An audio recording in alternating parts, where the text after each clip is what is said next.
بسم اللہ الرحمن الرحیم الصلاۃ والسلام علیک یا رحمت للعالمین۔ آج انشاءاللہ الرحمن ہم منذو کی ایک ترکیب سیکھنے سمجھنے کی سعادت حاصل کریں گے۔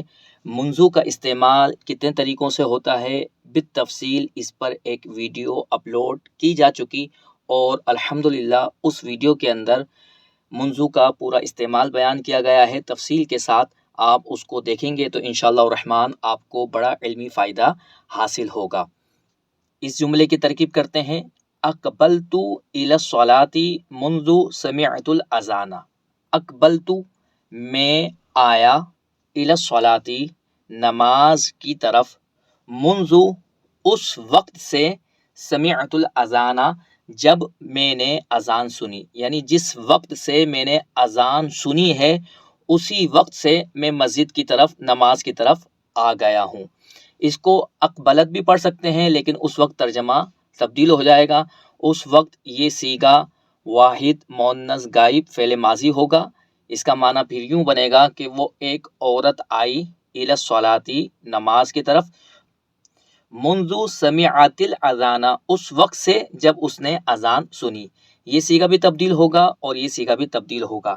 ابھی یہ واحد متکلم کا ہے لیکن اگر ہم یہاں پر تا کو ساکن کرتے ہیں تو پھر یہ صیغہ واحد مؤنث غائب کا بن جائے گا۔ ترکیب کیسے ہوگی؟ اقبلا فعل ماضی ہے، باب افعال سے ہے۔ اقبلت اکرمت، تا ضمیر مرفوع متصل بارز اس کا فاعل ہے۔ الی جار، الصلاۃ مجرور، جار اپنے مجرور سے مل کر یہ اقبلہ فعل کے لیے ظرف لگ ہوگا۔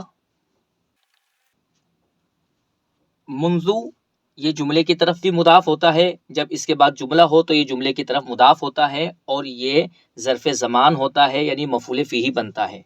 منذ مضاف، اور اس پورے جملے کو مفرد کی تعویل میں بنا کر ہم اس کو مضاف الیہ کہیں گے۔ منذ مضاف یہاں پر ظرف زمان ہوگا۔ سمعت الاذان کی ترکیب ہم علیحدہ بھی کر سکتے ہیں۔ سمع فعل، تا ضمیر مرفوع متصل بارز اس کا فاعل اور الاذان مفعول بہ۔ اقبل فعل اپنے فاعل، ظرف لگ اور مفعول فیہ سے مل کر جملہ فعلیہ خبریہ ہوا۔ اللہ تبارک و تعالیٰ کی بلند اور پاک بارگاہ میں دعا ہے کہ اللہ تبارک و تعالیٰ ہم تمام عاشقان رسول کا خاتمہ بالخیر فرمائے۔ وما علینا الا البلاغ المبین۔